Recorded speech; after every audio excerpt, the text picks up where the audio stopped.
Assalamualaikum warahmatullahi wabarakatuh.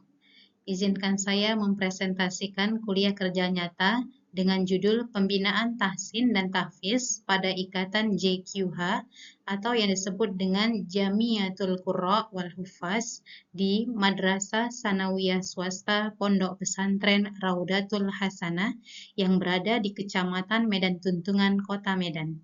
Saya Wilda Netriza, kelas A17, nomor induk mahasiswa 22811300836, dosen pembimbing lapangan Dr. Ahmad Arifuddin MPD, program studi PAI PJJ UIN Cyber Syekh Nurjati Cirebon, periode Oktober hingga Desember 2025.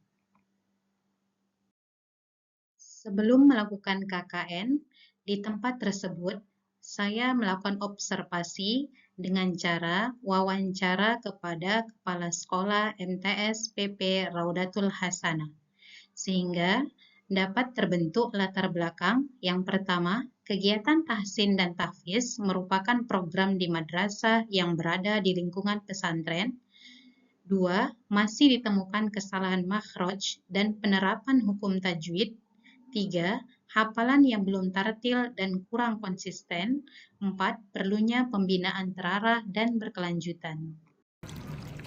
Adapun lokasi yang saya gunakan untuk kegiatan kuliah kerja nyata yaitu berada di Madrasah Sanawiyah Pondok Pesantren Raudatul Hasanah, tepatnya di Jalan Jamil Ginting, kilometer 11, Payabundung, Kecamatan Medan Tuntungan, Kota Medan.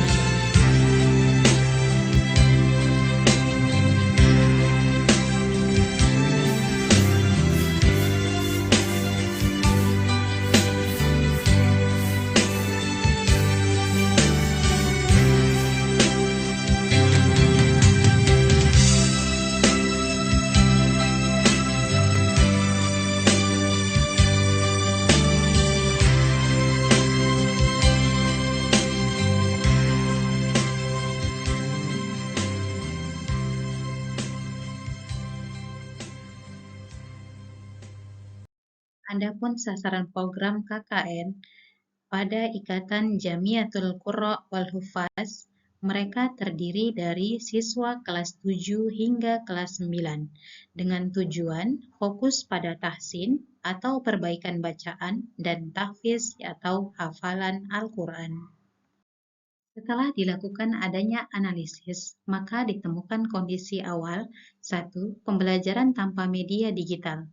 Artinya, proses belajar masih tradisional, belum memanfaatkan teknologi seperti audio interaktif, video tajwid, atau aplikasi pendukung. Hal ini karena madrasah tersebut berada di dalam lembaga pesantren yang tidak membolehkan adanya siswa membawa perangkat seperti media digital, yaitu seperti HP, smartphone, dan yang lainnya. 2. Sistem talaki, tetapi belum terstruktur. Talaki adalah metode belajar dengan memperdengarkan bacaan kepada guru.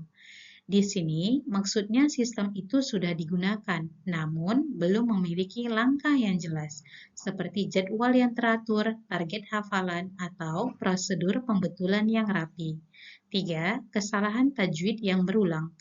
Indikasinya, siswa masih sering mengulang kesalahan yang sama, evaluasi maupun tindak lanjut perbaikan belum optimal. 4. Kurangnya latihan drill dan evaluasi berkala. Drill adalah latihan berulang. Bila jarang dilakukan, kemampuan siswa tidak meningkat secara signifikan dan kesalahan tidak cepat hilang. Adapun tujuan program KKN yaitu 1. Membantu siswa membaca Al-Quran sesuai kaidah tajwid, yaitu fokusnya memastikan bacaan huruf, panjang pendek, makhraj atau tempat keluarnya huruf, dan hukum bacaan sesuai kaidah. 2. Memperkuat hafalan agar fasih dan tartil. Hafalan bukan hanya ingat, tetapi juga harus lancar dan berirama sesuai tuntunan tartil, yaitu pelan, jelas, dan tidak tergesa-gesa. 3. Membentuk kader Qur'ani yang siap menjadi imam dan panutan. Karena salah satu misi pesantren Ar-Raudatul Hasanah yaitu adalah membentuk generasi Iqra. Iqra adalah I, ilmi, Q, Qur'ani, R, Robbani, A, alami. Maka dapat diketahui bahwasanya di sini ada pembentukan kader Qur'ani dan juga biasanya ikatan JKH dipilih untuk menjadi imamah sholat di asrama sehingga perlu adanya latihan sehingga mereka terbiasa untuk membaca Al-Quran dengan baik dan benar. Adapun tujuan jangka panjangnya melahirkan siswa yang memiliki kemampuan baik serta akhlak Qur'ani sehingga dapat menjadi contoh di masyarakat. Adapun metode pelaksanaan yang pertama talaki. Talaki ialah siswa menyetorkan bacaan Al-Quran langsung kepada guru untuk diperbaiki saat itu juga. Ini memastikan kesalahan tidak terbawa berulang-ulang. Yang kedua ada drill, yaitu latihan berulang pada materi tajwid yang sudah dipelajari. Repetisi ini memperkuat memori dan membuat siswa semakin fasih. 3. Perlunya evaluasi berkala, pemeriksaan rutin, perkembangan hafalan dan bacaan. Jika ada kesalahan yang kembali muncul, langsung ditangani. 4. Perlunya pendampingan musyrifah dan pengurus JKH. Siswa tidak boleh belajar sendirian, harus ada kontrol, motivasi, dan bimbingan dari pihak yang lebih berpengalaman agar disiplin terjaga. Adapun jadwal kegiatan KKN yang kita laksanakan terdiri pada siang hari pada pukul 15.00 hingga 16.00 WIB dan di sore hari pada pukul 16.15 hingga 17.15 WIB. Adapun tempatnya berada di ruang kelas Ikatan JQH yang berada di Madrasah Sanawiyah Swasta Pondok Pesantren Raudatul Hasanah. Kemudian, setelah ini kita akan melihat dokumentasi pembelajaran KKN, baik itu dari segi pemberian materi tajwid, kemudian ada juga di mana guru atau mahasiswa KKN memberikan cara membaca Al-Quran dengan baik dan benar yang diikuti dengan menyebutkan hukum tajwidnya. Dan yang ketiga nantinya ada mahasiswa KKN yang mendengarkan bacaan Al-Quran daripada siswa dan mengevaluasi secara langsung. Yang keempat adanya mahasiswa KKN yang mendengarkan setoran hafalan Al-Quran. Ada yang tahu huruf kol-kola ada berapa? 5. Yang biasa kita singkat dengan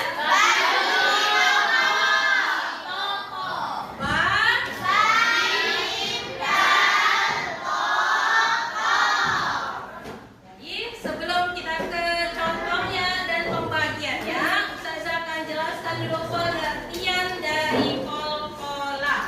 Kol-kola dari segi bahasa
ولكن لا يشعرون وإذا قيل لهم آمنوا كما آمن الناس قالوا أنؤمن كما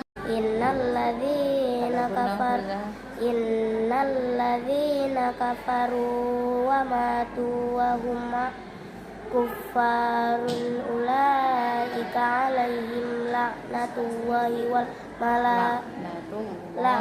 الله والملائكة والناس أجمعين خالدين فيها لا يخفف عنهم العذاب ولا هم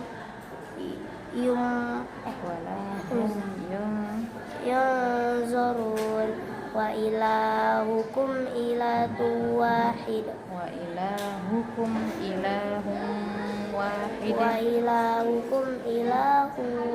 واحد لا. Adapun hasil nyata dan dampak positif dari program KKN yang dijalankan, adanya 1. Siswa lebih tepat dalam penerapan tajwid. Artinya, mereka tidak hanya membaca, tapi sudah menerapkan hukum bacaan dengan benar saat menyetorkan. 2. Kesalahan makhraj berkurang. Kesalahan pengucapan huruf semakin sedikit karena ada perbaikan langsung melalui talaki. 3. Meningkatnya kepercayaan diri saat menjadi imam di asrama. Adapun dampak non-akademik yang sangat berharga, siswa mampu atau merasa mampu tampil memimpin sholat wajib di asrama. 4. Motivasi belajar Al-Quran meningkat. Siswa merasa senang, lebih bersemangat, dan tidak mudah bosan dalam belajar tajwid maupun hafalan. Maka, setelah dilaksanakan KKN, adanya solusi keberlanjutan. Yang harus dilakukan, salah satunya adalah 1. Buku monitoring bacaan dan hafalan. Ini menjadi alat kontrol jangka panjang sehingga guru bisa terus memantau perkembangan tiap siswa secara terstruktur. 2. Kerjasama dengan musyrifah untuk pembinaan lanjutan. Peran guru pembimbing pesantren tetap jalan sehingga pembiasaan tidak putus. Ini menjamin ada tindak lanjut nyata. 3. Siswa senior memantau adik kelasnya secara rutin. Muncul peer mentoring, yaitu kakak kelas membantu adik kelas.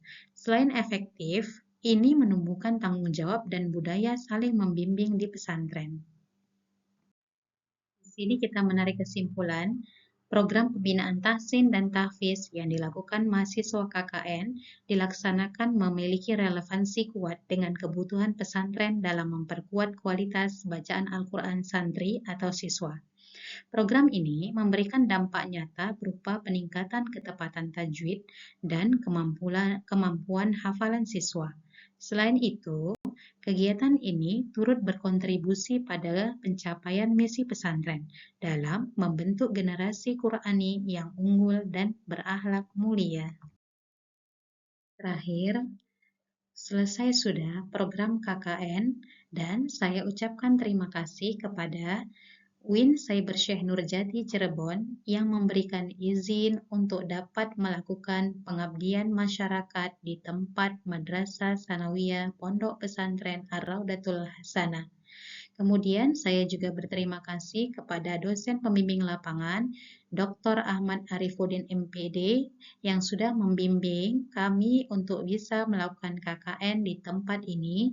3. Saya juga berterima kasih kepada Madrasah Sanawiyah Pondok Pesantren Raudatul Hasanah sebagai tempat saya untuk melakukan pengabdian masyarakat. Dan terakhir, saya juga berterima kasih kepada Ustazah, Musyrifah, dan anggota JKH yang selama ini bersedia atau saling mengingatkan untuk bisa melakukan program KKN dengan baik di pesantren atau madrasah ini. Akhir kalam, semoga program ini menjadi amal jariah dan bermanfaat bagi seluruh peserta didik di madrasah Pondok Pesantren Ar-Raudatul Hasanah yang berada di lingkungan pesantren. Assalamualaikum warahmatullahi wabarakatuh.